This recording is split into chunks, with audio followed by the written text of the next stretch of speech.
All right, this demo video is to discuss the final five in your sequences and then how we are going to use a grid to tighten everything up to make it look like it's intentional as opposed to simply being an experiment, which is what these are. But they're also really good designs, and so we want to tighten them up and make them look very professional for our final PDF presentation. So your first goal, of course, is to look at your sequence and decide what your best five are. It doesn't start here. It starts at the one that you think is the coolest beginning step. And then you're going to pick five that are even, and you might have to tighten these up so that they all work. In between, I'm going to say let's pick this one because this is where the type is actually using different typefaces. So I'm going to pick this one, and then there's the second, third, fourth, fifth, sixth, seventh, eighth, and that's over the cliff, right? So that wouldn't work. So we've got 7 to pick from, of which we would pick 5. So I would say this is the cliff, and so that would be your last step, is the one where the semantics are good, the syntax is still intact, we can still read it without any trouble. It might require just a little teeny bit of interpretation in terms of where things are and what to do next. That would be the syntactical layout. But for the most part, it ought to be something where you can really figure it out. So some people might say that's the cliff. Some people might say that's the cliff. I like this one because it still is easy to read, but it's pretty ambitious.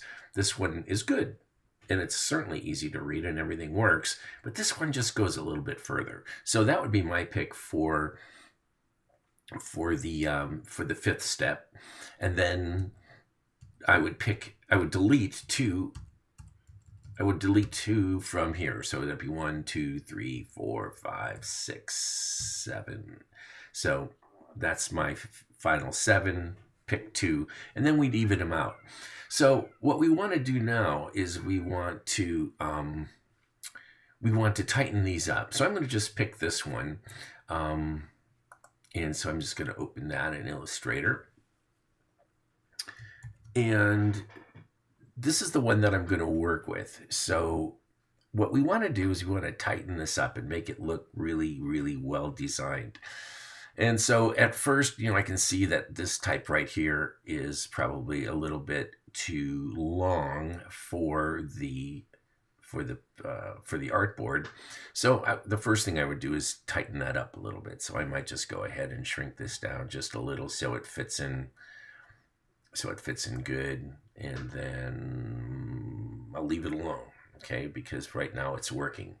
Okay, so you want to first fix up little things like that might, not necessarily work so well. And then the next thing I'm going to do is I'm going to make a new artboard because I want to be able to compare my original easily to my next version. So I have my setup where I've got all my windows in a single palette, and then I can just click, and then the window comes out and click, so it kind of goes back and forth like that. And so you can set yours up the same way by using the collapse button that are on the windows, and then just keep dragging your other windows into a long line like this. So anyway, I'm going to make a new artboard, so I click artboards and I click in the right corner and I say new artboard, bam. So now I got an artboard right next to this, right? And then I'm just going to close this up, and I'm going to go over to here and I'm going to select all. I'm going to, let's see, hold on a second. Let me zip over to here. Maybe this isn't my work. I'm grabbing a student's work here. So let me select all. Okay, that's everything. Copy that. Scoot over to my second artboard. Edit, paste in place. And oops, it didn't work. How about just paste? Bam. Okay, let's just paste that and move that into the position here.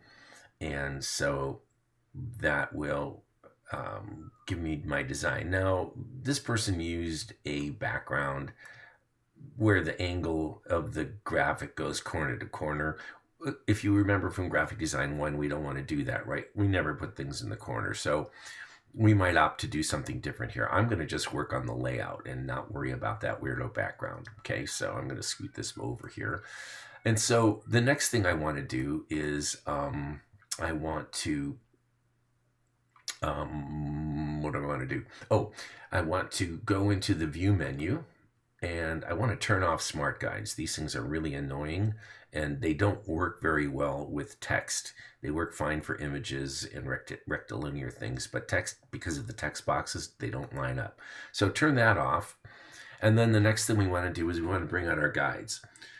So you do that by going into view rulers and show rulers, which is Command R. So you can turn the rulers off and on. Bam. Okay, so now my rulers come up. You can see those up here, right? So now my rulers are here. And you also get a ruler on the left side over here.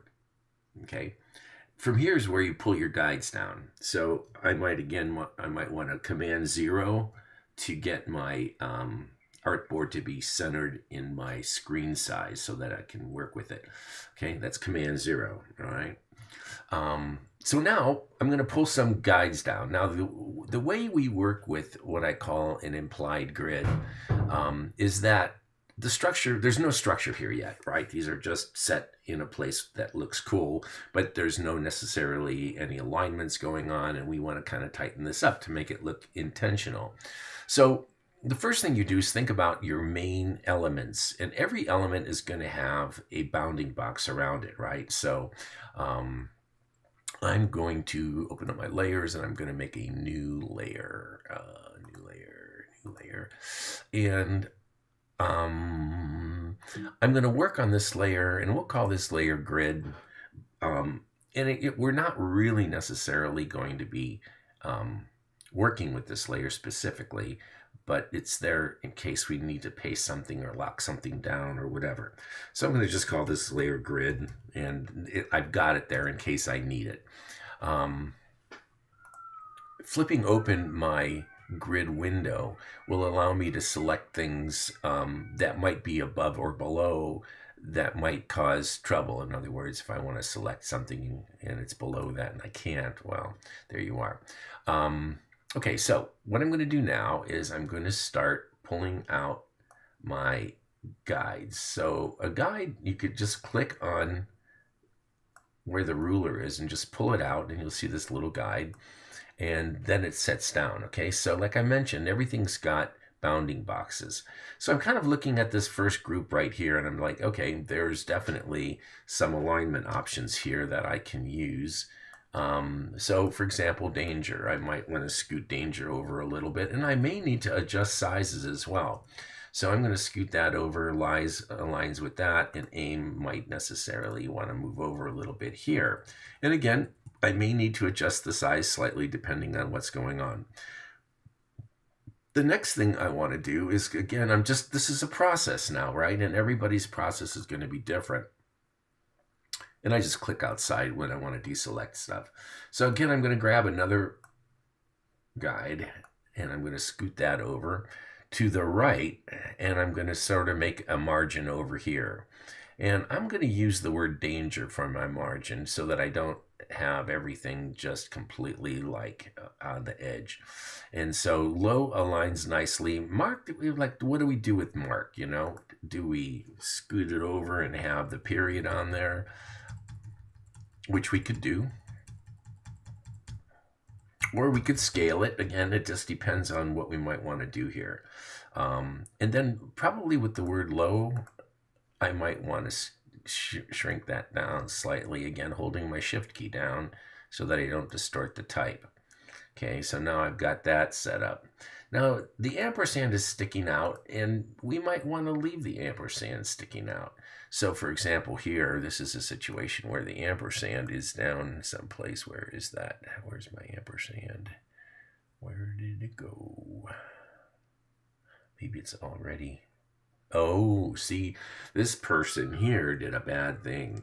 They basically have the ampersand in achieving our goal at on the same type.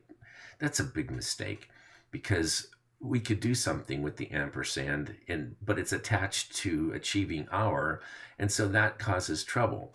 So I would make two boxes of text out of that. So let's see. And so I'm going to cut that out.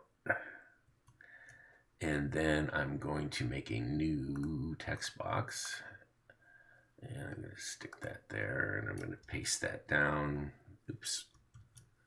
Okay, let me do this here. I got to get out of the middle someplace, so I'm not. Okay, let me click here and paste that. Okay, now I got the ampersand and it's separate. So I can then do something with this, and maybe I'll put it behind here. And if this might be fine sticking out, right? And then I might want to send that to the back, right? So I might just go into arrange and then send to back. And then achieving R is in here someplace. So this I can move to the front, right? So now I can say arrange, bring to front, and now it helps the legibility of that line of text without messing up.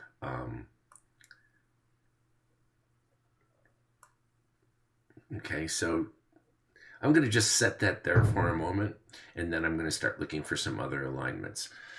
So one thing we can do is think about the idea of where this aligns. Now, this is aligned at the top of the D. That could be fine. It could be scooted down and possibly aligned along the top of the X height. That can work too. And then maybe the word the needs to be on that left alignment as well. Kind of tighten that up a little bit. And I like that. And so now for most of us is aligned on the baseline of danger, so that's working. Okay, so then we've got that all set up. So now let's look at the middle a little bit and see what's going on. I'm going to grab another guide from the left, and I'm going to drag this out. And I'm going to say, let's go with the word mark and see what happens. And this is what we do. We kind of go, okay, what can I do here to tighten that up? So do we take our aim and scooting that out this way? And do we align it with that? And then do we take setting? This is a more dominant word, so we can use setting and we can align that on that alignment. And we can even keep adjusting things, right? We might want to go and put this up here to kind of fill that space just a little teeny bit. Okay, so that kind of is working. And then is there anything else in here that we could align? And look at that. Notice how the setting and now the greater also aligns with that. Like, sweet. So that's a nice magic happy thing that occurs that we weren't really counting on, but it works pretty nicely. Now, if we want to take the guides away to see what's going on, we go into the view menu and we go to guides and we say hide guides. Also, that's command colon. And so, semicolon, sorry. And so that's an easy command to turn guides off and on quickly.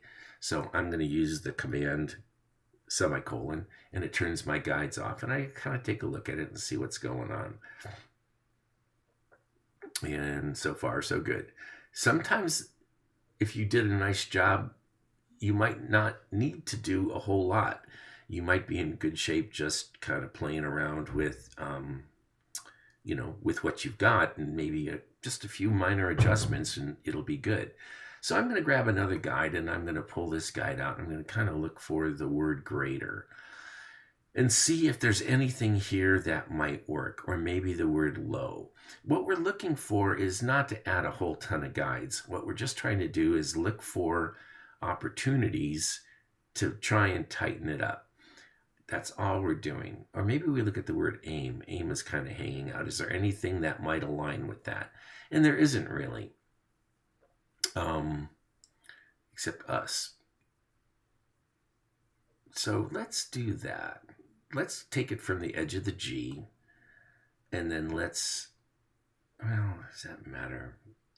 Wouldn't hurt to just tighten that up a little bit, scooting that for most of us to that, and then maybe taking the word aim, and let's maybe make this just a little bit smaller, just to kind of make that align. And then, is there anything else? There's this achieving hour. It's kind of floating. It's not aligned with anything yet. So maybe we grab that and we scoot the hour or achieving. We'd have to kind of look to see what is working. Does this work aligned with the top? Or is it better just randomly overlapped? And the overlap is kind of fun because mark is so big. Achieving hour comes forward, kind of works. It aligns with this. And then the falling short at this moment is not doing anything, right? It's kind of lost at this moment. And so perhaps we grab falling and maybe we align short. Could work. We don't want to push it in too far, right? And so we're taking liberty with what we did, right? Or maybe we just align it along the left. And that might be the place to put it. And again, you're just making adjustments to make it all work. Here, I notice that I moved it up to make the relationship to the setting our aim a little bit stronger. Where it was sort of floating between the two. So now we've tightened up that little island a little bit more. And then we're kind of looking around for anything else. We've got the knot over here, but there's really nothing happening here. We have setting over here. You don't necessarily want to align too many things along the outside edge because that's going to make it feel like it's in a box, which, that's one of those things where, again, it's aesthetic. Like, for example, the ampersand. I'm going to make some liberty with that, and I'm going to align the edge of the ampersand with that, with that line, and then I'm going to let the little bowl kind of come out a little bit further. And so I'm going to just sort of play around. This is a very amorphous shape, very organic. So it's not going to align well with anything. So now I'm just going to kind of see where that might go. A lot of times using your arrow keys to adjust is very useful for just kind of picking up very small, subtle changes. Like I'm looking right here at these two elements here, and I'm trying to see where it works the best. Because that bowl of the A and the upper loop of the ampersand, little problematic just in terms of the two shapes. So maybe I push it up a little bit and see if that helps. And that starts to create a syntactic issue, right? Setting our and aim, right? So let's see, what is that actually? But setting our aim too low and achieving our mark. Okay, so it should be lower. That would be the best place for it so we don't muck up the semantics. That was the thing that I was most concerned about. So probably right in there somewhere would be about right. And so now we've got that set up nicely. Is there anything in here that we might want to tighten up? So again, I'm going to just grab a guide and I'm going to pull it out and I'm going to wander around a little bit. I'm going to see if there's anything here that we could tighten up randomly. So at the moment we have achieving and 2, and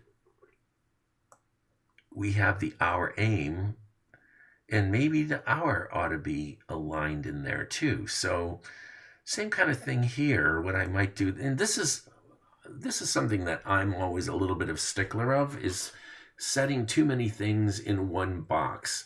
And then, for example, now I have been setting our aim, it's in one box. And now if I want to move one of these or scale it, I'm kind of screwed. So what I have to do is, again, see if I can get that. Okay, so let me go here and let me get setting. And I'm going to cut that out. Uh-oh, what did I just do? Okay, see what I'm saying here is that these are problems with the with having too few text boxes and too many words in each text box, and setting the aim too low. That's in one box. So this person is has set themselves up for struggle. And so I'm not going to muck with it because I'm wasting my time on the demo and I don't want this to go on too long. But you get the idea. And so most of the alignments are probably going to be vertical. Every once in a while, you might find something that could be horizontal, like I pushed down the greater and pushed up the for most of. Letting the overlap happen here. There's no horizontal alignments here. Setting our, what could we do with that? Could we move that down on top of the baseline? Does that help? Or does that hurt? At the moment, it's set on the top line. And here we don't have a good X height alignment on here at all because AIM is smaller. And so now we're kind of struggling with what this might do. So it might be a better option to simply let this float a little bit. Or not. Maybe we move it down and let it set maybe on the X height of the 2. And then you have to decide whether, is that too busy? Did it mess up the negative space? Like, I'm going to just undo that. I'm going to actually just push this up a little bit. And I'm going to kind of put it back where it was and sort of see. So these, again, you're playing around with little adjustments. So then once you think you've got it kind of tightened up, and then you can hide your guides, kind of take a look at what you got. Then you can scoot your other artboard over and sort of see that's where you started. Here's where you ended. Did it make a big difference? Well, not that much in this situation. Not that much. But it does feel a little bit tighter. And the best way of doing that, of course, is to go back and forth between the two. And so then export each of your artboards, your new artboards, as JPEGs, and then also put them all together into a PDF document. And then you can have a nice little book of your final 5, and that's what you'll turn in. So you'll turn in your PDF and you'll turn in your JPEG files separately, and then the JPEGs you will put onto the website. Okay, so if anybody has any questions about making the PDF, I can cover that in another demo if anyone wants to do that. Just zip me an email and I can set that up. And if you don't have to worry about it, then don't worry about it. All right, that's it for this video.